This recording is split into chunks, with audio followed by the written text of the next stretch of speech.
Regis Francis Augustus Urschler is Austrian, but perhaps has a Germanic background. My father always reminded me, you are an Austrian, not a German. I was born in Pittsburgh, Pennsylvania in 1935. 42 years combined have been spent here in the Bellevue community as a result of my Air Force career, 32 years in the Air Force. So I was stationed here several times, once as the commander, and then when it came time for retirement, decided to come back to Bellevue. Regis Urschler retired from the U.S. Air Force as a Brigadier General, a career that started in the streets of Pittsburgh, guided by lessons from his immigrant parents. The decorated Vietnam and Cold War general is first-generation American. My parents, it's very sad actually, very depressing. My father was born in May of 1901. He was the third child. He had an older brother than a sister, Tante Frida, and my father. He was left there at age 6 months, and his parents came to this country. And my mother was born in 1906, and in 1912, her parents left her, and her sister was born in 1909. No. Her sister was born in 1903, mother was 1906. In 1912, their parents left them with their grandmother and came to this country. Well, the war intervened. She and her sister from a small village in east of Graz, out next to the River Rob. They were playing no shoes. This is after the war, of course, no shoes with their playmates. And my mother told the story. One of their girlfriends came running and said, "Oh, there's a lady here in a wagon with a little girl to take you to America." What? They thought their grandmother was their mother. Oh.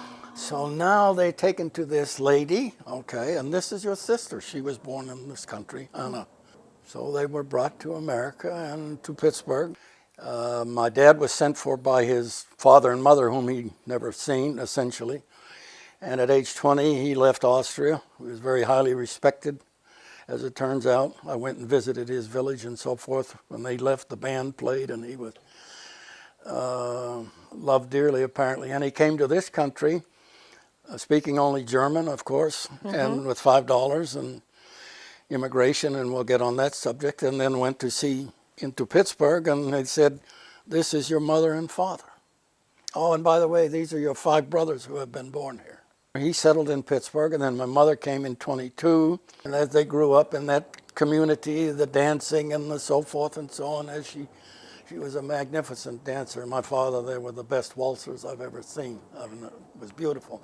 They met, of course, and the rest is history. 1932, my sister was born. And 1935, of course, I was born here. And thank God. I think back, had I not been born here, been gifted with my citizenship, I would have been born in Urschler, in Austria. The potential there is I would have been in the Hitler Youth and not living. I spent until my 18th year in Pittsburgh in a ethnic community, German, Austrian, Italian, you name it, Ungarisch, Czech. We were Catholic. We would go to Mass on Sunday, and the daily bulletin was just one page about that long. If you turned it back, it was like you were in Europe. The names, like Weitunig, Isaac, Urschler, Wilhelm, etc., etc., etc., you know. And in that environment, we were taught, they took care of themselves. The elders appreciated what they didn't have over there and what they had here and what we had, and they tried to instill in us as best they could an understanding and appreciation for what we were given, okay? But I like to say books weren't written about raising children then, and we learn from our environment. And their learning about children was their own experience in Europe. And that's the environment in which we were brought up. You don't ask questions. You sit quietly until you're spoken to. Verstehen Sie? You said that parents did not know English when they came. Neither Not a mom word. nor dad. Not a word. So I assume German was the main language spoken at home. It was until we went to war. My sister was in school then. She was 8 years old, 9, born in 32, crying one day because her classmates were calling her a hunky because she spoke with an accent and so forth. And my father, that's it. From now we speak only English in this house. So they stopped speaking German. And what German I picked up was listening to the old folks when they didn't want us to understand what was going on. They spoke auf Deutsch in German. Well, we fooled them sometimes, and we learned all the bad words, all the swear words. Very early in life, Regis realized his passion, flying airplanes. Jokingly, he calls it an uncurable disease. The whole family we're first generation, of course. And from my earliest times, airplanes fascinated. Why? There was no aviation in the family, and my mother was a magnificent cook, and my father was a terrific baker. He made strudel like you wouldn't believe, Krautstrudel, Äpfelstrudel, Schmierkäse strudel. Only the Deutsches would understand. Schmierkäse is cottage cheese. Apple, of course, is apple, and lots of pepper. Grandpap, he likes pepper, lots of pepper. But mother would spend no air conditioning, mind you, on the stove all day long, soup every night. From the garden we had schnittlach, which is chives to put in, run and chopped up and put in. She would slave away all day, and at 6 o'clock, sit, supper. And we would sit at the table eating. I would hear an airplane up from the table in the backyard, until I couldn't get back, and she would get, understandably, a little bit upset that she had gone through all this, and I couldn't. My uncle Connie Gorkas Mueller, changed to Miller when he came to this country. He was a butcher. He was very forward-thinking. He saw that, and he would take me to the airport, Allegheny County, for the exciting airplane arrival of a DC-3, which is a twin-engine tail dragger, TWA, and we would stand there at the fence, wait. Well, I had this disease. It's a disease. When was the first time that you flew in an airplane? In our neighborhood, everybody walked to school. There was no busing. And in our neighborhood, as I walked home, there was on the street a fence in the yard, and I looked down there, and there's this guy working on an airplane. Oh my God. Any rate, to get on with it, when I, 18, decided that, I went to Pete Kieran. He said, listen, meet me up at whatever airport and we'll go for a flight in my whatever. But I took a poke. A poke is a paper bag. And I folded it up and I put it in my right back pocket. I still said, well, if I can't handle it, I got something I'm not going to spoil the airplane. Never used it. We went up over Lake Erie, shut off the engine. He said, I'll show you this airplane, what it does, can glide without power. Oh my God, that was my first flight. Was the feeling that you got from that first flight exactly what you had imagined about flying? Beyond. If there had ever been a possibility of a cure for this disease, it had been. At the age of 18, young Urschler had decided on two things: taking flying lessons and entering the service. Aviation fascinated me. When I was 18 and graduated high school, my father was a cabinet maker. He was an artist. He learned his trade in Austria. Not a carpenter, he used to say. Not a carpenter, a cabinet maker. And he was an artist. That man, he wanted to be a farmer. He loved the dirt. He didn't have a choice. You will be a Tischler, cabinet maker. Yeah, so. And he had a car, of course. In the summer of '53, I decided that I wanted to take flying lessons. Well, I wasn't going to mention flying and flying lessons, so I was a little subterfuge there. In the summertime, swimming, the big swimming pool at North Park. Dad, say, if I take you to work in the morning and pick you up, could I have the car tomorrow? Where are you going to go? Well, North Park swimming. Okay, good. So Okay. I would take him to work, and I would drive 30 miles to the little airport and take my lesson in this little airplane. And of course, at 5 o'clock, I was there. How did it go? I said, oh, it was a good day, really. You know, we had a great time at the pool and blah, blah, blah, blah, blah. You paid for the lessons. Oh, yeah, yeah. And that was a challenge as well, the disease. I got a job with two World War II former servicemen who had a beer distributor business local in the community. Back then, you had distributors in the local community where you would call in, you know, send a case of Budweiser. Oh. And they would take the orders and then put them on the truck and You house would to do- house delivery. So they offered me a job Friday afternoons only and all day Saturday at $1 an hour. Okay, if you do the math, that's about $11 or $12 for that period of time. My lessons in this 65 horsepower J3 Cub were $11 an hour. So my money didn't go very far, but my disease carried on. I Even to managed this day, General solo Urschler believes go that by there are myself many 8, 9 hours. opportunities, which he calls My money doors, expired in the waiting for job. us to open them. Got a job All in we the need is hospital. determination. His life story is a series of open doors. Urschler enlisted in December 1953 at only 18 years old and entered pilot training at 19. I always had an attraction to the military. So when I was 18, I went to see the Air Force recruiter. My sister, older than I, was dating a fellow from the same Catholic high school where we attended, 1,000 boys. He went into the Navy and came back from boot camp, and they were dating, and the conversation came up about aviation, and the Navy offered an opportunity to go to flight school. I said, you're going. Oh, you're going. Oh, no. What? Of course, he didn't have the disease. So, well, that goes into the computer. So in October, I went to the Naval Recruiter in the old post office building in downtown Pittsburgh. Beautiful piece of architecture, which in our wisdom we've destroyed. He's gone. And I went into the Naval Recruiter and I said, I'd like to join. Come in, son, sit down. Oh, we'd love to have you. Yes, of course, yes. Now, what would you like to do? I said, I'd like to fly. Oh, great. You have 2 years of college? Oh, no. He said, if you did, you could go straight into flight school. But I'm sorry, we can't. I said, well, my sister's boyfriend just blah, blah, blah. I said, no, it's not possible. He just came back from boot camp and, no, it's not.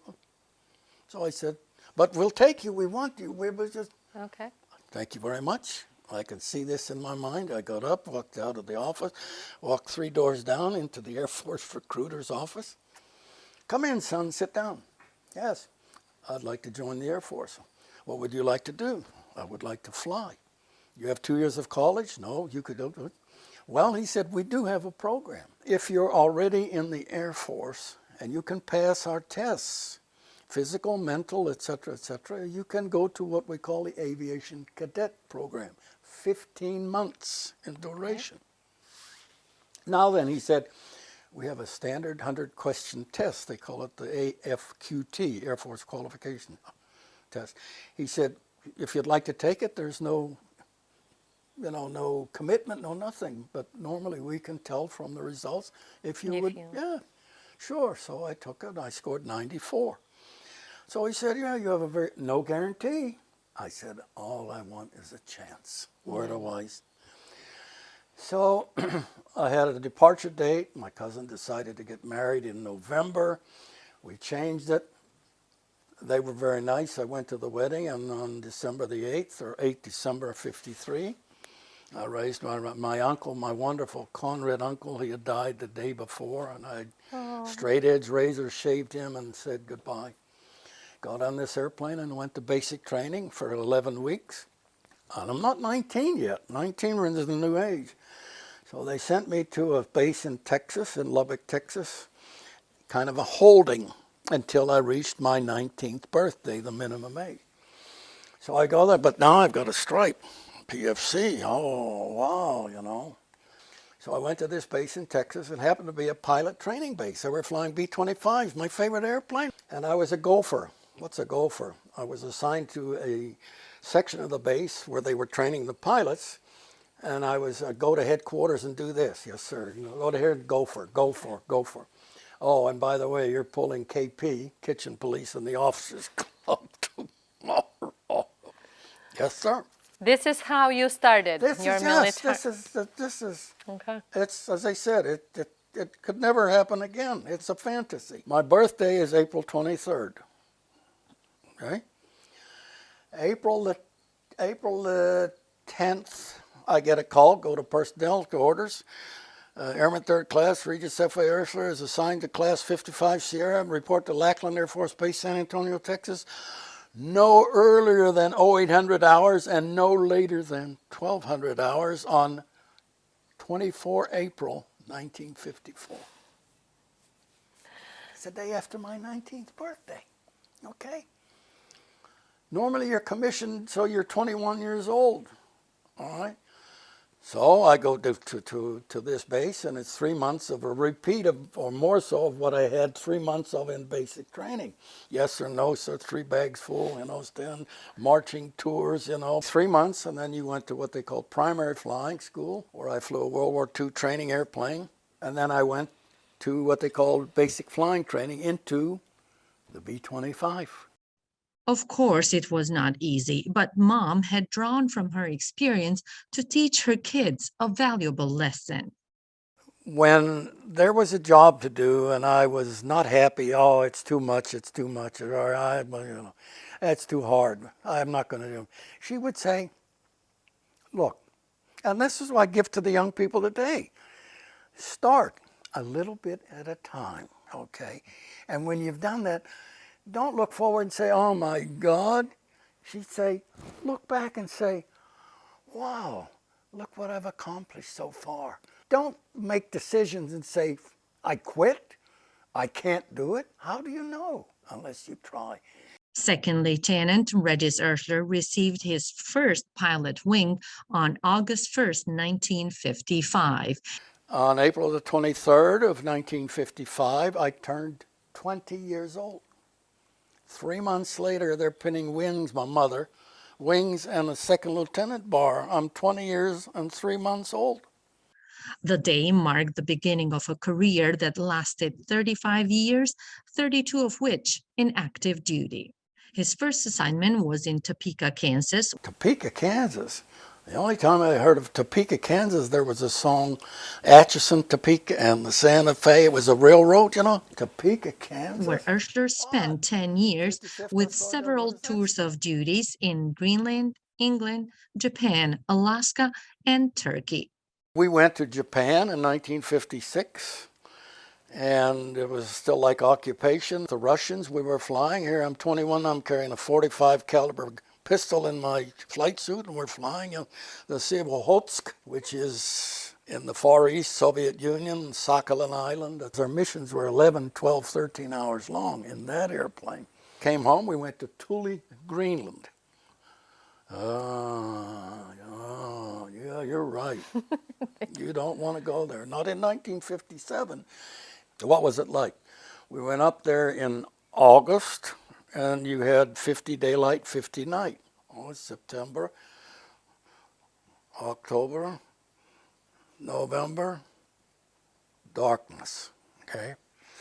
And we came home in the middle of November, took off in dark up there. We landed dark down in Topeka at night. Lesson. I woke up the next day, and there was this light coming through the window. A sun. Oh my God, it's wonderful.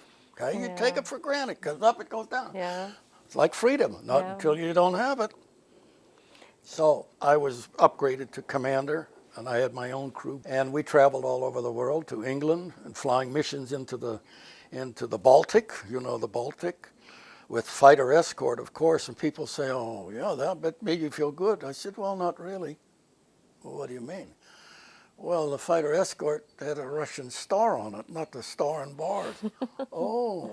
Fly to Turkey, insular Turkey. Our mission there was, again, in a different airplane, was to intercept live telemetry signals from Russian intercontinental ballistic missiles. Incirlik is in the southern part of Turkey, right close to the Mediterranean. You have Turkey, and then you have Syria, and then down here Lebanon, which I've been, which was the crown jewel of the Middle. It was beautiful. Oh, oh. But our mission on alert, we would launch, we would get a tip-off, what they call through intelligence sources. The Russians are launching a missile from Turatan or Kapustin Yar, two launch sites. One was north of the Black Sea. We would fly up into the Black Sea and go back and forth and wait for this missile to launch. We couldn't see it because we're here, and of course the globe is like this, and the site was here, the launch site. And obviously it needed powered flight, means the engine is burning and it's providing power to the missile itself. Well, the engine runs only so long, and now it's achieved its speed and it shuts down. Well, we had to wait until the missile cleared what they call the line of sight, horizon, where this missile got higher than the Earth, and then we could hear that telemetry signal from the engine.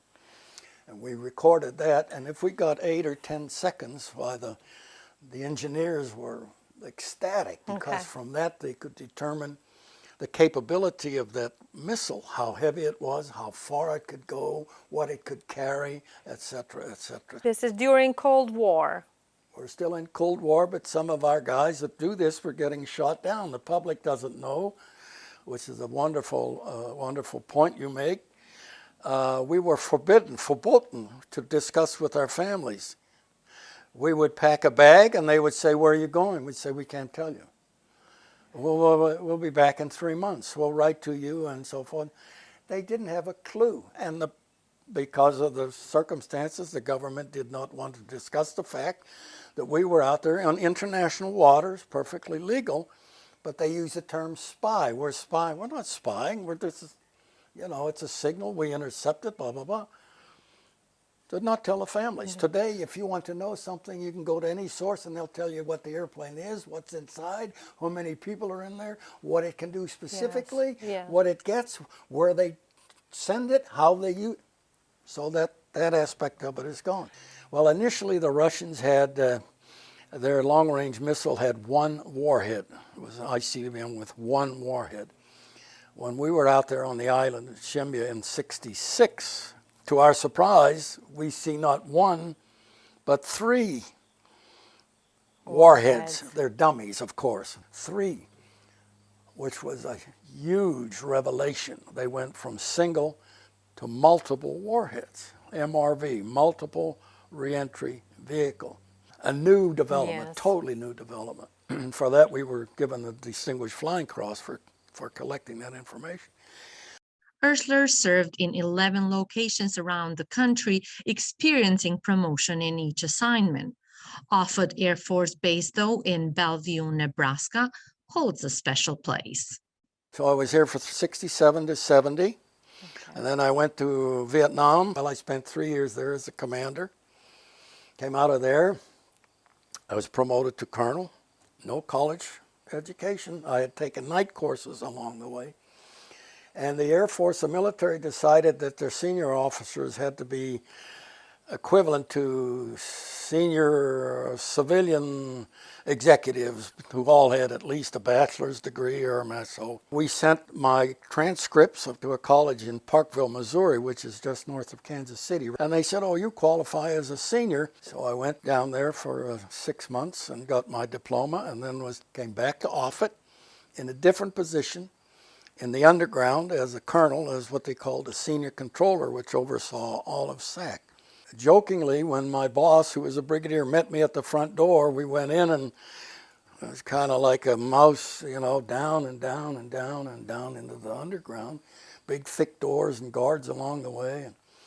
And we got down there, and I said, "Oh, sir," I said, "I don't know how I'm going to find my way back out." He said, "Well, Colonel," he's a wonderful guy.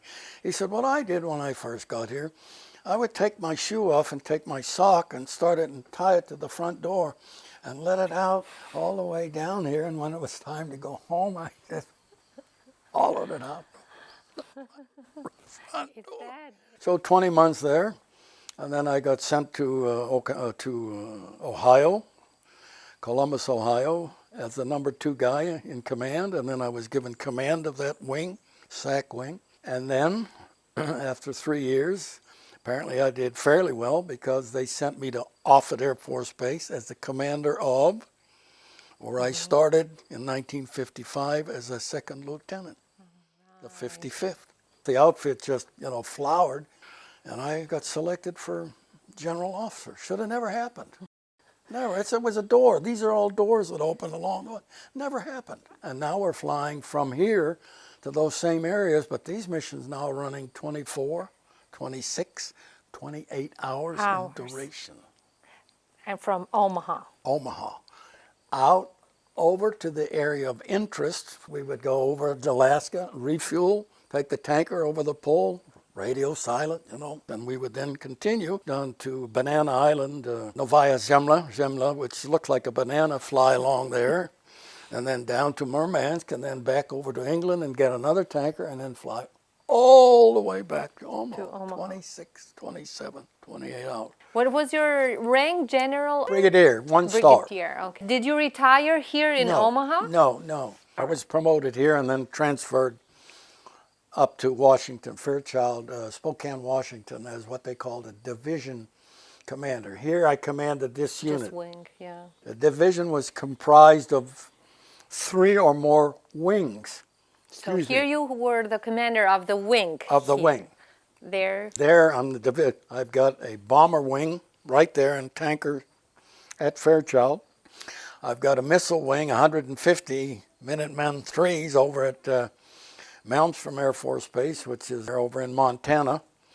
I've got the operation in Alaska, which I had flown before and was intimately familiar. I've got the operation at Shemya, with which I'm intimately familiar. Also, part of the division was a DEW, Distant Early Warning Sight. What they were was long range over the horizon radar, a part of the defense system that could detect Soviet missiles when they launched. There were 3 total, 1 in Alaska, there was 1 in Thule, Greenland, and 1 in Filingsdale Moors in England, which is in northern out in the boondock.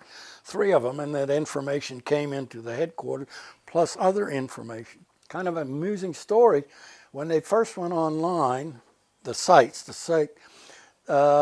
in Thule, first online, meaning operational, the site in Thule reported to SAC there was a Soviet missile inbound. There's Soviet missile inbound.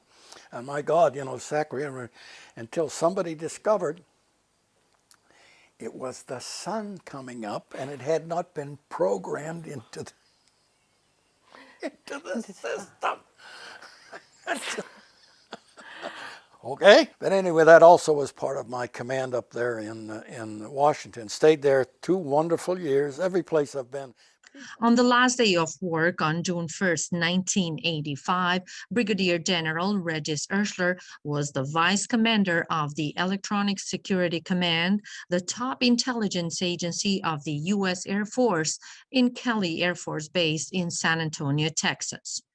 So anyway, I spent 3 years down there, and coming to the end of this, believe it or not, this segment, where you want to retire, or I like to say the Air Force said, where do you want us to dump your stuff, it's time.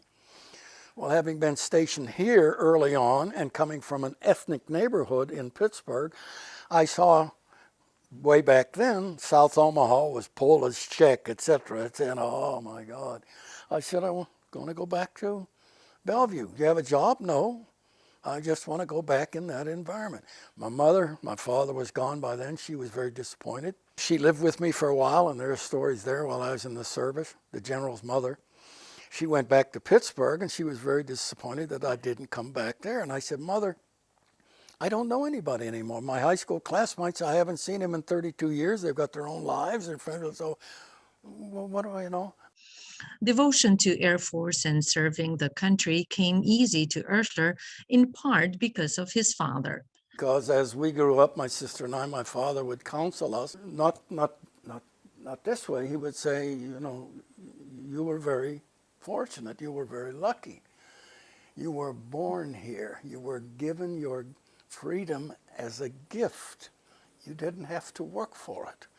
You don't know what freedom is until you lose it. Yes. Don't ever forget that. And in any Regis case, never now since forgot I'm his roots. drifting. Being stationed in Europe, he visited Austria, his parents' home country, 3 times, and each time his appreciation for freedom in America only grew stronger. The first visit When was you in refer January to yourself, when you think of 1959. yourself, do you think of yourself as American or as Austrian? No question. No question, I am an American, first, last, and always. I'm very proud, intensely proud of my Austrian heritage. The times I went back to Austria, I had this feeling like I'm coming home. It was unbelievable. I visited there 3 times. The first time I was in Turkey, and we had some time off, and we jumped on we're coming off alert, meaning, the klaxon goes and you run, blah, blah. So now you're finished with, you have 10 days, you can go wherever, you can stay here, you can go down to Lebanon, you can go to Beirut, you can go to Rome, you can go to Milan, you can go to Vienna, you can go to Copenhagen, which I did. I would go. Well, this time I went to Paris for some reason, and I had maybe too many pops. And I remember this again very clearly. I called long distance collect from Paris to Pittsburgh. And my father, yeah, oh, yeah, I'm fine, Dad. I'm going to visit Dante Friede in Austria. Teach me some more German. Hello, click, click, ding, ding, ding, ding, ding, He told that story later years. He thought it was this kid, my son from Paris calls me collect. He wants me to teach him German long distance. They don't know I'm coming. Anyway, I rode the train. So it comes to the village, Zechau, in eastern Austria, close to the River Rob. So the train stops and I get out and there's a Gasthaus. No paved streets, dirt. Zechau, raus. So I take my Air Force bag. I'm in civilian clothes. The Cold War. Hungary is behind the border of the wall. I go in the Gasthaus, and there are a couple of guys at the bar, the bartender. American. Who is, Moses, who is this? And I see this, of course, and then the lady comes out. What, can I help you? Yes, and I would like, yeah, sure, come sit. So I had some goulash or something. And then the bartender comes over and he's making conversation, the interrogation, but nicely. I'm here to visit my Dante, Dante Friede Kremshofer. He says, oh, okay, good, yeah, sure. All right. So I'm sitting there and just about finished. And the door opens up and this elderly, everybody's old then, I was 24, 25 maybe. And she comes in and I see, and she's ecstatic.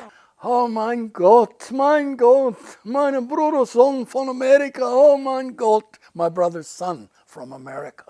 And she comes over and we have this emotional, we've never seen each other. She doesn't know I'm coming, oh my God.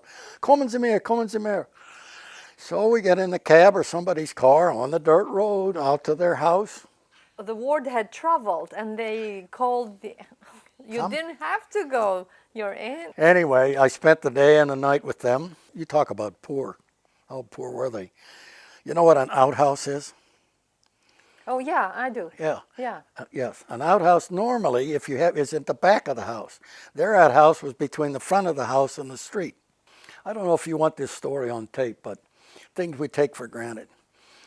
I had eaten so many boiled eggs and onions, and I said, ich muss gehen, and then she knew, and she called the youngest boy, must have been 12, told him in German, put fresh paper in the outhouse. Good. So I went out there and sat down on blah, blah, blah. The fresh paper was a new magazine. Toilet paper, oh my God. This is the way they live. So that was the first and last time I saw her. I went back to the village after that. She had passed already. It was another relative. We sat in the Gasthaus and we were talking, and she started crying. We're talking, and she was talking about those times. How how the Gestapo or the SS would come into the villages and the boys, you will Just take them away. Boom, shoot them. And she's crying. She remembers all that.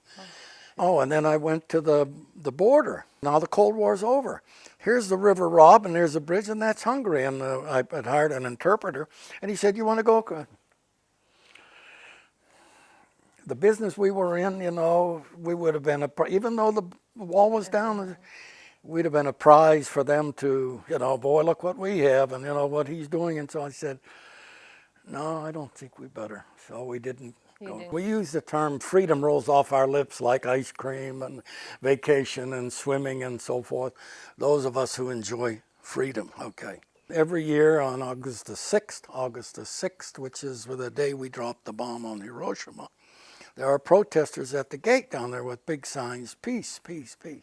And as a young captain, because of my fierce appreciation of freedom, and when I would leave the base and drive home to Bellevue, I would go by the protesters and I would get very angry.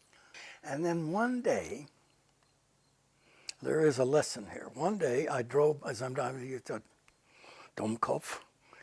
Why do you wear the uniform? Why do you wear the uniform? It's important to defend the Constitution, the Bill of Rights, etc., etc. What does that mean? What does that include? The freedom to do what? Freedom of speech, freedom of the press, freedom, freedom, freedom. I said, you dummy, that's why you serve. When you drive by and they've been deprived, then we have failed. All of us who wear the uniform and took the oath. You have failed. Here is the story for everyone. Those like you work for your freedom, and those like I and those others here who were given, there's a huge difference. We need peace. But let me ask you a question. You're familiar with North Korea? Oh, of course. Are they at peace? Well, yeah, there's no. Are they free? There is an unbelievable delineation between those two words. From my earliest days on, my most precious possession is my freedom. While appreciation for freedom defined his career, love for people shaped General Urschler's success. People like to shine. They like to show they participate. They're part of, okay? They're an individual. So I spent 3 glorious years down there in San Antonio as the number 2 guy. And what I did was we had sites all over the world. Berlin, other places in Germany, Italy, Greece, Crete, of course Okinawa, mainland Japan, etc., all over. So and Australia. I tried once a year to go visit all the sites and see the guys and listen and talk. And we got guys that fly, but guys that sit 24/7, 365 with these cans. They call them cans, earphones, sitting there, you know, or they listen to Russian or whatever the language happens to be, and they're recording all this. And you talk about boring, you know. So I made it a point at midnight, 1 o'clock in the morning, to go out there and walk down behind these guys and gals, and then look up and here's the general, you know, just take it easy. And, you know, I want to thank you. Typically, when a guy is promoted or gal from colonel to brigadier, there's a mandatory frontal lobotomy. And when you forget where you came from, you forget who you are, all right? Some people get that higher rank. They achieve kind of like the Pope. They're aloof, yeah. You know, and that's not missed in the troops, you know. Oh my God, you know, and this fear factor. So we tried to break that down. And of course, I did that in my entire career. During his 35 years in the Air Force, Urschler piloted RB-47, EB and ERB-47, RC-135 aircrafts, 11 models altogether, and his private plane, the Gunfighter, a P-51 Mustang. I was in my 40s, but I was in World War II in my mind, a Mustang. This was my dream, to fly a Mustang, and here was the opportunity. And I was offered to purchase it. And I acquired it when I was still on active duty. And like a postman, you know, what does a postman do? When they used to walk and deliver mail, a postman on his day off, what does he do? He goes for a walk. Well, when I was on active duty, I was flying, you know, everything. And on the weekends, there I was out flying this somewhere.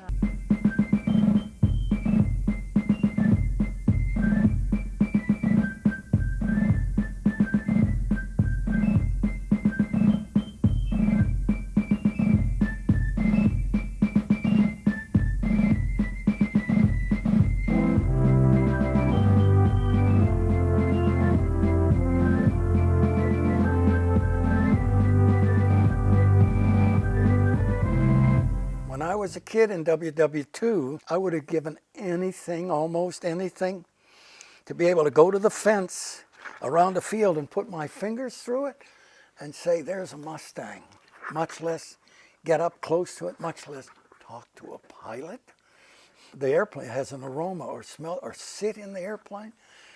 So when I acquired this airplane, of course the most rewarding is my dream come true. I would slip the surly bonds and we became one. It wasn't the airplane and I, we were one. Look for a poem called High Flight. It was written by a 19-year-old Canadian in the Royal Air Force in 1940-41. I could pull out my wallet. I carried in my wallet about, I've slipped the surly bonds of earth and done 1,000 things you've never dreamed of, etc., etc.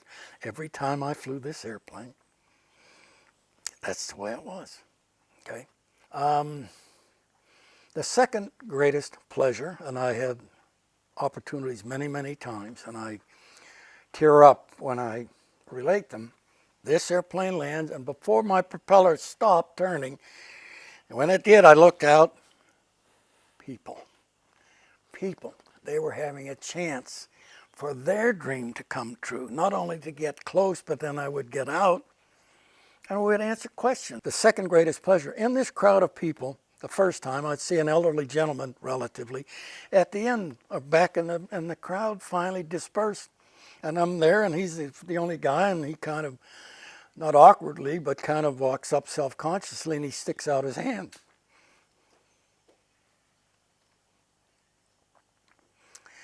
And he says, I want to thank you. The last time I saw one of these airplanes, I was in a B-17, and the Mustangs came and saved us from the Luftwaffe. Well, you can see what effect it's having on me. There is no way to describe the satisfaction, and that happened repeatedly. And then when I'd see the guy at the back of the crowd, I knew what to expect. As a first-generation American, Brigadier General Urschler appreciates his background, but has no doubts when it comes to patriotic loyalty. So may have been that you were put in a position to fight against Austria. Did Mom and Dad say anything to you if it came to that point of fighting Austria? They never dreamed that there ever would be a conflict between America and Austria, so that question never came up. What would I have done?